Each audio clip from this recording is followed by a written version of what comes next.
कुर्सी पे बैठने वालों को जमीन की अहमियत याद रहे, सच दिखाते हैं हम। सच का सामना में आपका एक बार फिर स्वागत है। वन है मधुवन सद्यादा रसूल करीम अम्माबाद। आज सबसे पहले जिक्र उस जात पाक का जिसने हम इंसानों को अशरफुल मखलूकात का खिताब देकर कायनात में परवरिश पाने वाली तमाम तर मखलूकों पर अफजल आला और बाला मकाम अता किया, ताकि हम अपनी जिंदगियों में किसी भी मोड़ पर ऐसे फैसले कर सकें जो खुसूसन खास लोगों के लिए, उमूमन आम लोगों के लिए, मजमूई तौर पर तमाम लोगों के लिए यकसा तौर पर मुफीद साबित हो। पिछले 8 सितंबर को एजाज बेग के नाजिबा कलमात के बारे में यहाँ मीटिंग हुई। 23 तारीख को उसका 15 दिन पूरा हुआ।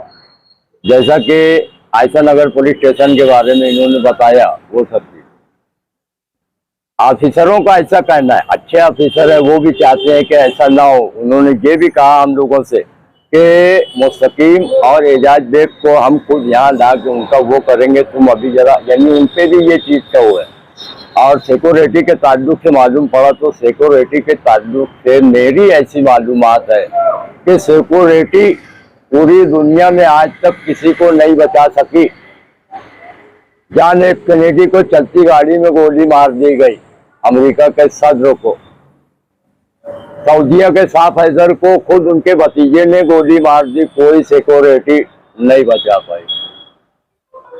महात्मा गांधी को नथुराम गोडसे, हिंदुस्तान का पहला दहशतगर्द, कोई सिक्योरिटी नहीं बचा पाई। इंदिरा गांधी को खुद उनके बॉडीगार्ड ने गोली मार दी, कोई सिक्योरिटी नहीं बचा पाई।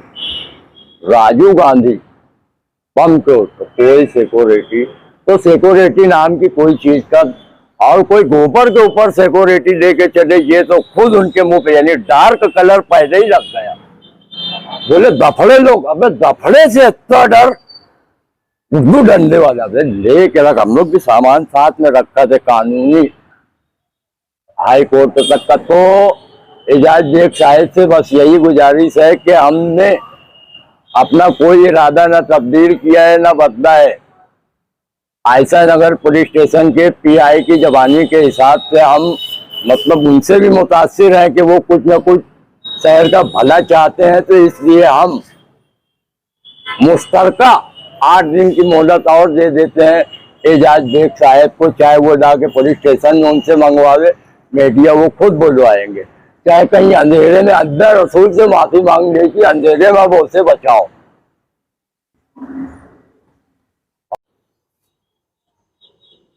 एजाज बेग साहब को जो इंतबा दिया गया था कि शान हिंद और मुस्तकीम डिग्निटी के ताल्लुक से जो नाजिबा कलमात का कहे थे उन्होंने, उस पर 15 दिनों में माफ़ी मांगे।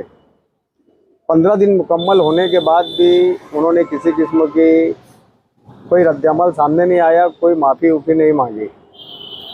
और उस पर हमें आयशा नगर पुलिस स्टेशन की जानिब से जो बुलाना आया, पुलिस डिपार्टमेंट के अफसरों ने हमें समझाया कि हम उनको बुलाकर बातचीत करते हैं और मुस्तकीम से भी बात करेंगे और एजाज से भी बात करेंगे।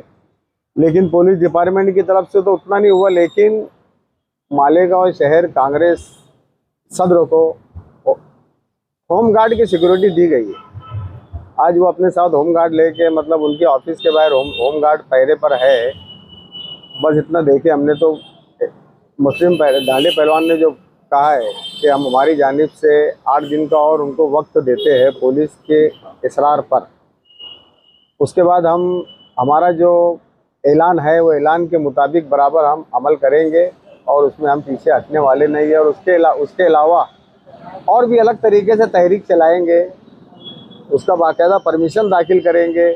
वक्त पड़ा तो उसका पुतला बनाकर ट्राली के ऊपर उसके इलाकों के अंदर उसको जूते का हार पहनाएंगे, गली गली घुमाएंगे, वो सब कुछ करेंगे हम।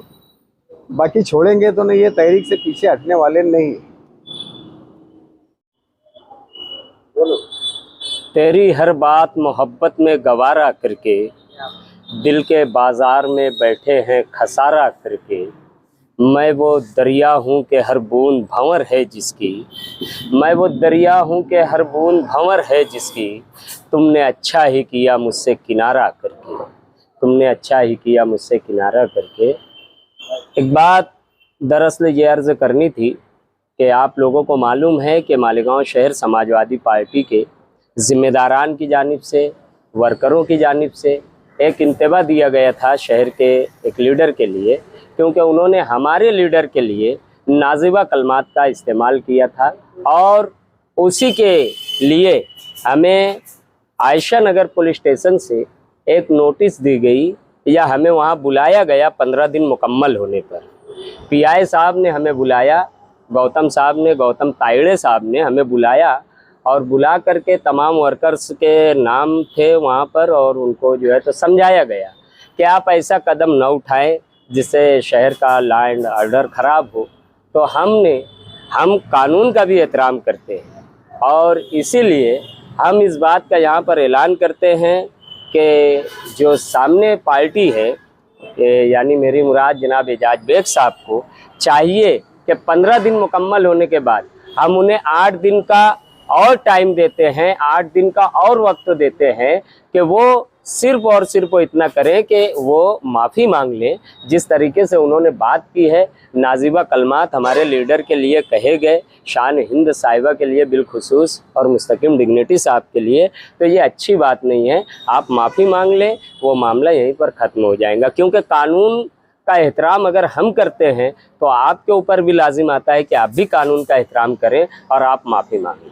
8 दिन में भी माफी नहीं मांगे तो 8 दिन के बाद अगर वो माफ़ी नहीं मांगते तो फिर हमने वहाँ पर हमारे सरपरस्त सलीम गड़बड़ साहब, अनीस मिस्त्री साहब और मुस्लिम ढांडे पहलवान अबू शुएब निहाली साहब, हम और दीगर जिम्मेदारान, हम वहाँ पर इस बात का इंतबा दे करके आए हैं कि अगर आप हमें समझा रहे हैं तो आपकी जिम्मेदारी ये है कि आप उन्हें भी बुला करके समझाएं।